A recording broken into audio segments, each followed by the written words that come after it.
Congratulations, parang isa sa mga parang big break mo na ito yan. How do you feel about it? Shock ako, parang na-shock ako dahil hindi ko na-expect na makakakuha po ng ganito ng break. Na prime time pa, tapos lead kayo. Lead pa, tapos action drama, tapos mga veterano. Oh my God, sobrang swerte ko po and sobrang grateful ko sa GMA, binigay ko nila ng ganitong opportunity. And talagang I won't make them regret for choosing me kasi I made sure rin na binigay ko po yung lahat ko. So ayun po. Pero nahirapan ka ba sa career mo? Parang biglang-bigla, eto ka na eh. Parang bida agad-agad. Actually, sabi ko is, parang short malayo pa lang na, yung... pero malayo pa. Malayo pa para sa akin. Kasi, yes, 3 years na ako. And 3 years pa lang. Yeah, 3 years ang dami nung iba. Decade na, tsaka lang nabigyan ng break. For me kasi, I think it's because I stayed disciplined and stayed dedicated sa ginagawa ko. And sa tingin ko, yun rin nakita nila sa akin. Kaya siguro binigyan nila ang opportunities na ganito. Sobrang, I can't thank enough. Hindi ko po ma-express kung gaano po ako grateful sa kanila. Mahal na mahal ko po itong GMA. So meron ko bang dito, magiging love interest? Meron. Yun yung sagot, meron. Meron. So hindi pa... Hindi pa pumapas. Hindi pa, papasok pa lang ba yung love interest? Or, andyan na si ano na? I mean, love interest. Siyempre dahil nakikilala ka na, sanay ka na ba dun sa, sa buhay artista, yung atensyon ng mga tao, gano'n? Well, never ko naman po... Parang minsan nakakalimutan ko na artista ka. Always. Lalo pag sa labas magagalit mama ko, parang, ba't ka naka-chanelas lang? Ba't ka naka lumalabas ka ng mga ganun lang, simpleng-simple lang. Oo, best mo napagalitan talaga. Sobrang napagalitan ako kasi, ba't daw ganun? Dapat ayusin ko daw yung sarili ko. But in terms of personal life, parang single ka ba ngayon? Or married ka na? Single naman ako. Well, focus ako sa trabaho. Naninibago ka ba pag may mga storya na about you, pag may lumalabas na kwento na about you sa social media, sa ano? Kwento. Hindi, di ba? Siyempre, as artista. Oo, as artista, siyempre, naninibago ka ba? Wala po naririnig na kwento. Wala naman. Ano man na? So, single nga. Single na. Single talaga. Single talaga ako. Yun, wala. Well, kung meron man, parang tanggap lang kasi kung nangyayari sa akin na bago pa, what more sa kanila. So, paano nila i-take na tinatanggap lang nila. Ganun na lang tinatanggap. Siyempre sa age nyo, yan yung time nagkakaroon ng relationship. So, this time, focus ka muna sa career o are you meeting girls outside? Well, when I say career kasi parang sarili yun eh. So, parang inuuna ko sarili ko. Pero kung may dumating, hindi kasi hinahanap yun eh.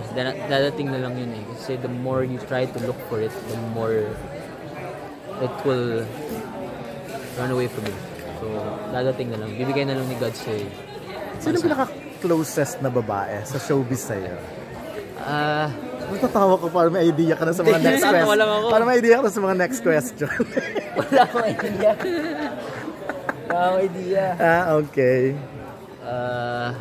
Nawala tuloy ako. Ang tanong hindi, sino yung closest sa'yo? Closest. Female celebrities? Si Gian, close ko siya. Pinaka-close ko. Nakatrabaho ko sa abot kami. Miss ko na nga sila eh. Sobra. Kinol ko the other day. Mustahan kami. Si ano pa, close ko rin si Zep, close ko siya. Si Babae. Puro taga GMA. Sa ABS ba wala kang close?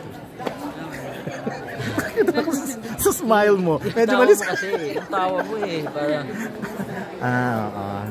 Si Annalyn. Si Annalyn Salvador.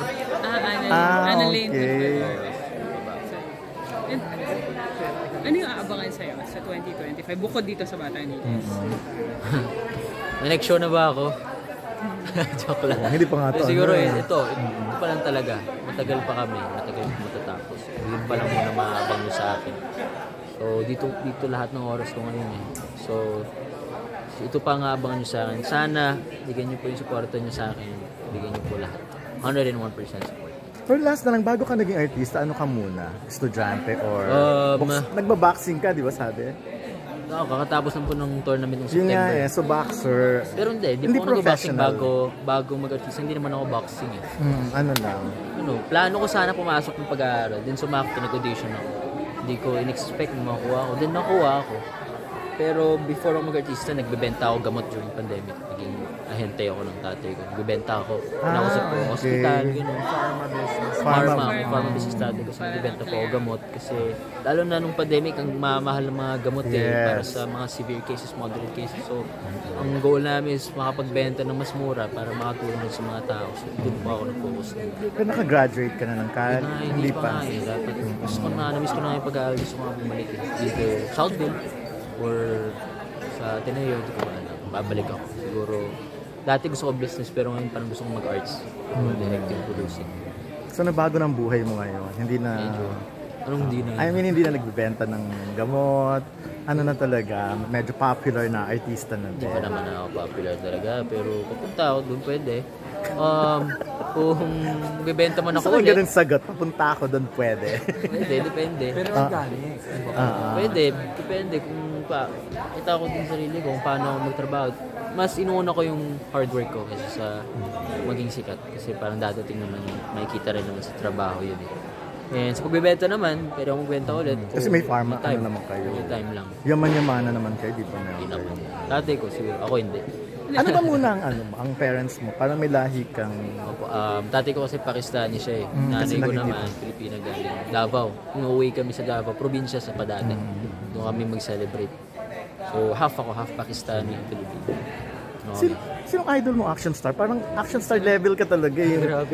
Baka mong baka na dyan yung moves Hindi ako mo. action star. Hindi, lahat yun. Tignan mo, pati sa interview, para kang yung mga action star nung araw. Yung ganun yung training.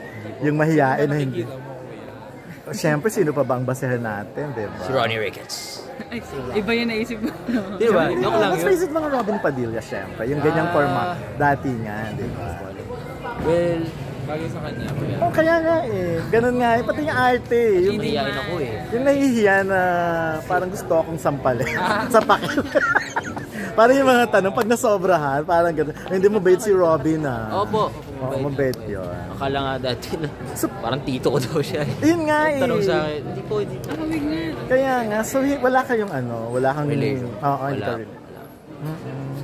Pero yun nga, bagay sa yung action star. So dapat, Alam, madami nga sabi parang idiretso- siga daw ako eh. yun nga ang dating Parang di mo, pa parang kilala. angas-angas mo. Parang, Parang dati nung di pa kami close ni Miguel, mga 3 years ago. Akala nila nung parang siga ako. Siga. Si Kokoy sabi niya rin sa akin, siga daw. Ano, pero dati, oo. Pero sino ka talaga? Si Ray Kung hindi ka Berry siga. Ano ka talaga? well, very soft ako Mahiya. tao, sobrang mahihain ko. Very sensitive ako. Yan yung mga ganyan talaga, di ba? Parang bago si noon, ganyan na na-interview na. Very mahihain talaga kung alam nyo lang. Alam mo yung Sparkado, di ba? Parang bagong batch. Yun lang. Ganda kasi ng Pinakamahihain ako, yung tipong may photoshoot. Di ako makangiti, parang nanginginig chicks ko. Siyempre bago pala. Hindi, pero iba yung hiya ko eh. Sila, ba't nakangiti sila maayos? Ba't ako? Parang hindi ko kaya. Eh, sinasanay kasi yung pinapractice yung Pero yun, pagtitingnan. mahihain. Yung point ko din is mahihain talaga. Pero ano naman yun? Okay, last na naman. Kaibigan ba kayo ni Francine? Francine Hermosa? Ha?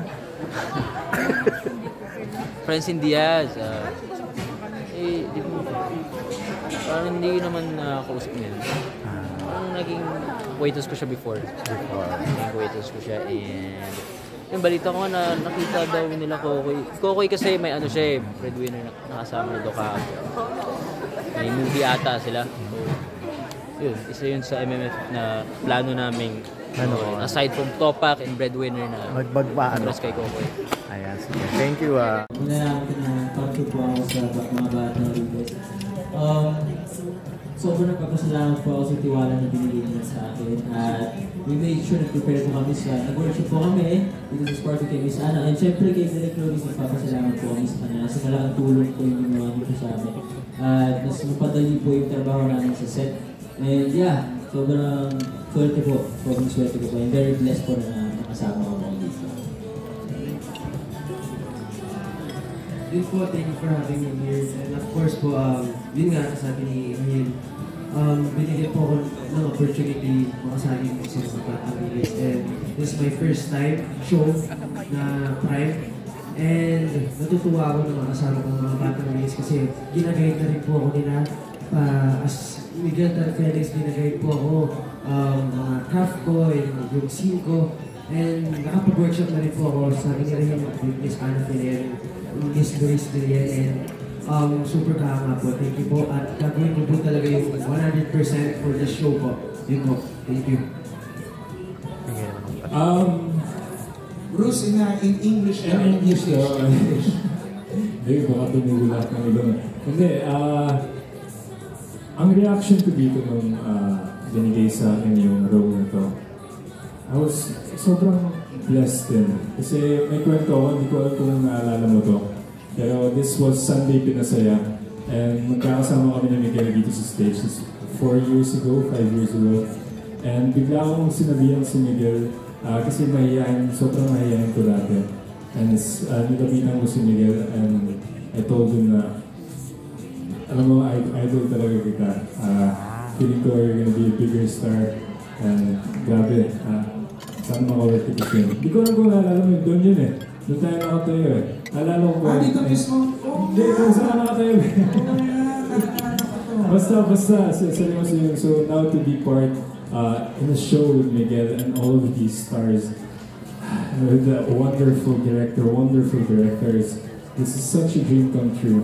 And I can't wait na makita ng mga tao yung show na to. It's star-studded, it's full of action drama, and it's gonna be relatable to everyone. Kaya super blessed. And katulad ng sinabi na yung preparations namin with Director Ian, with Sir Romy Ricketts, sobrang intense na mga workshop namin. Pinaghandaan talaga namin to. So yeah, yun po. Thank you. Very well said.